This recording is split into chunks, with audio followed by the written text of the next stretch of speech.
I'm Tony Perkins, and this is More Than a Game, the podcast that takes you beyond the box score and tells the Arizona sports stories you've never heard.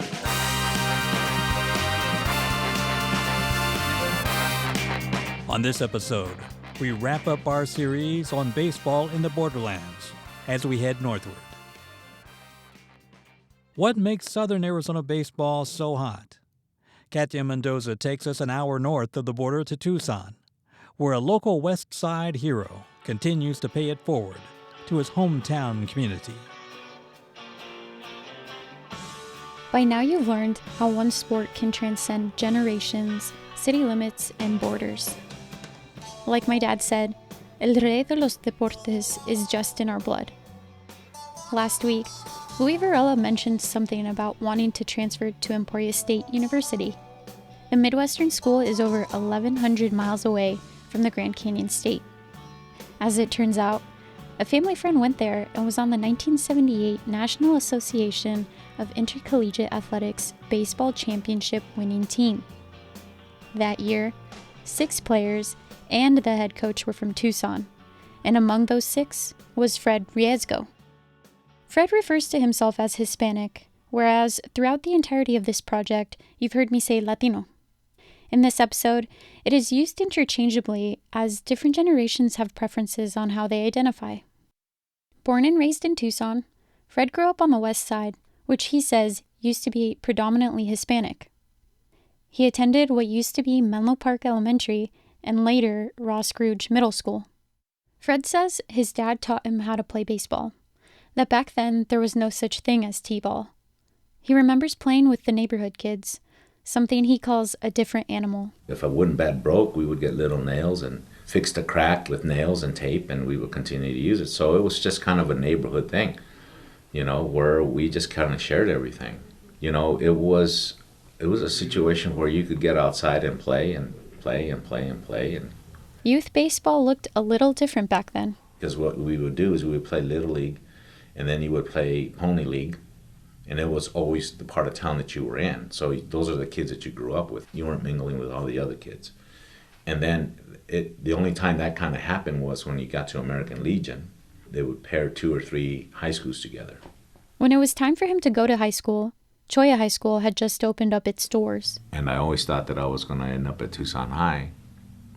But it just so happened that Cholla High School was opening up in 1969, so I fell in the boundaries of Cholla.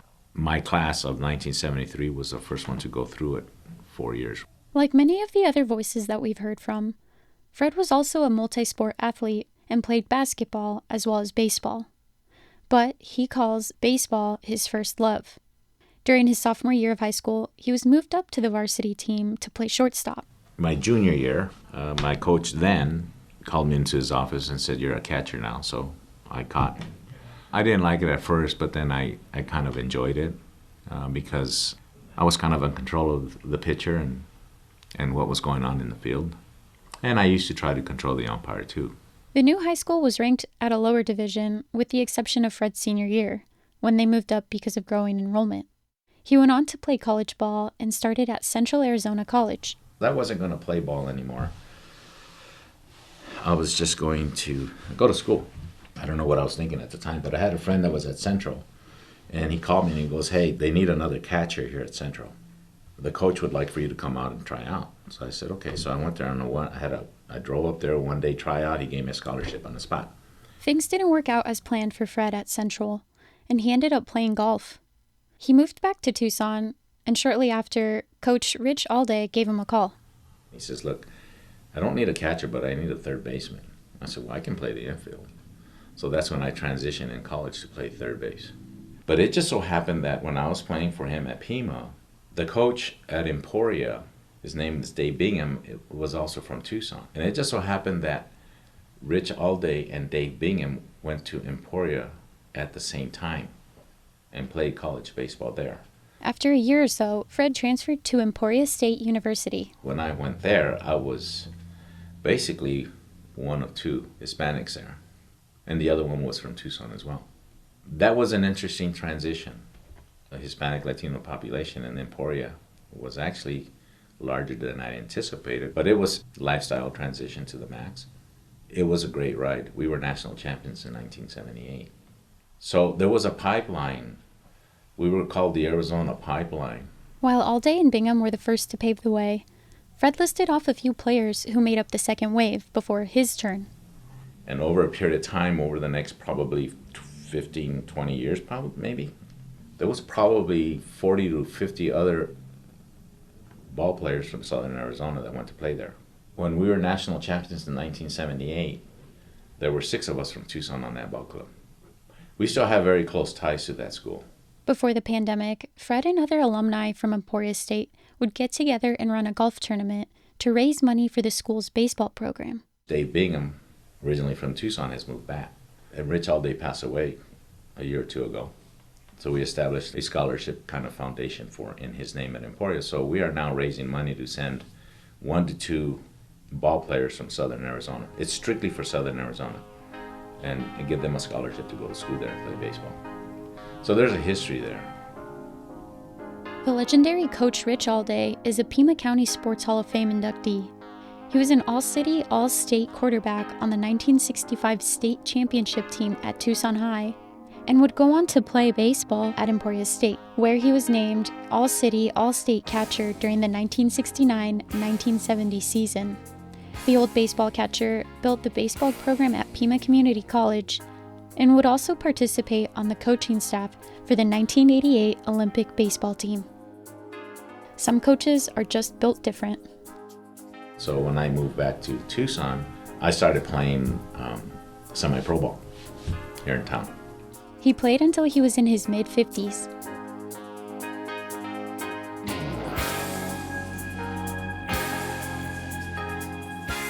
Fred and I went back and forth with names of players that have come and gone through Southern Arizona, considering that I've become somewhat of a local expert on history. In my days of playing baseball, and then even softball, because some of these guys that I played against, and I played against them in softball as well.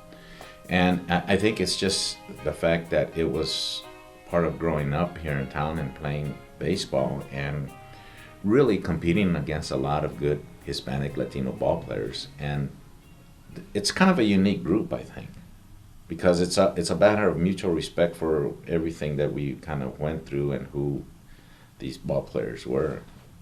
I mean, it's close to my heart because, I can see ball players, guys that I haven't seen in years, but we have that thing in common, and we can go back and we can talk a little bit about it, even though we don't see each other for quite a long time. So, in its own way, kind of like a fraternity kind of thing, where you just remember that part of your life growing up and playing ball and competing time and time and time again.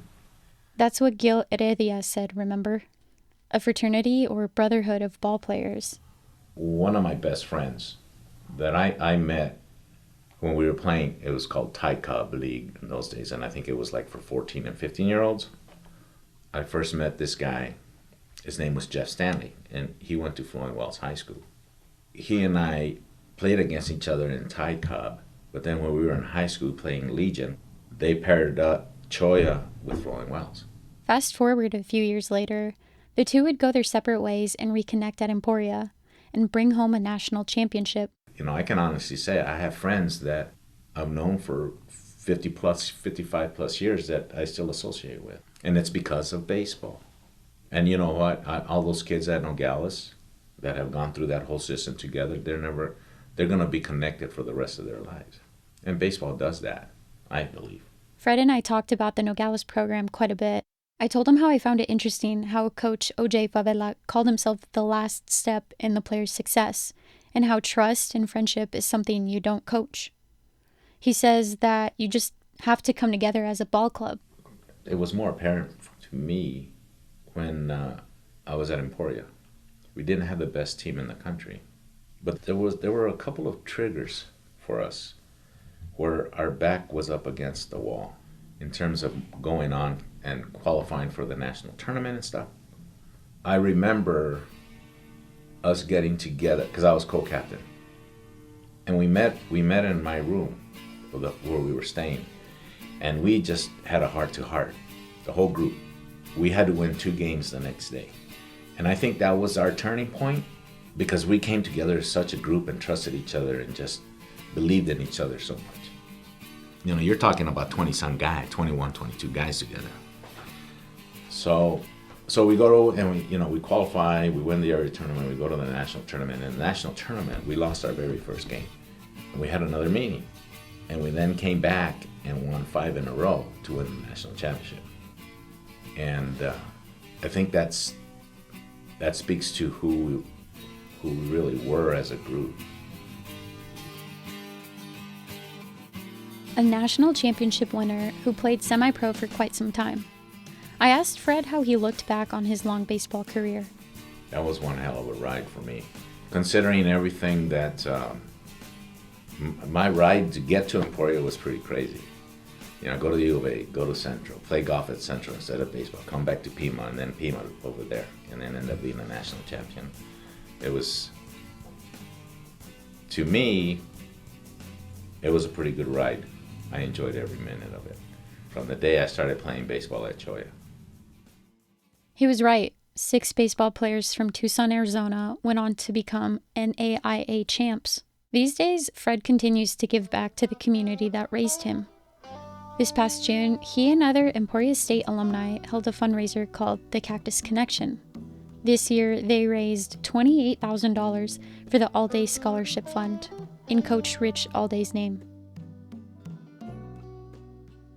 The alumni look to reestablish the Southern Arizonan connection to Emporia and recreate that same pipeline. That's what I'm most proud of. To me, that ride it's still part of my life. Opportunities are out there, and sometimes the journey isn't always linear. Sometimes it just takes a little extra help from your community to make it to the finish line. But when you do make it and win that national championship, it means that much more. Remember learning about hometown heroes in our first episode? Yeah, Fred and the local Emporia alumni are just that. For More Than a Game, I'm Katia Mendoza.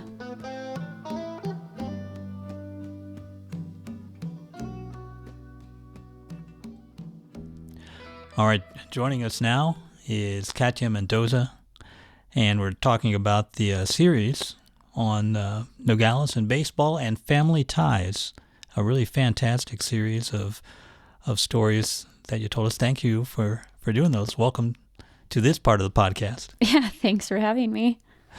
You know, I learned a lot about Latinos and baseball in the borderlands in the series and the traditions that developed. How did you come about finding this information?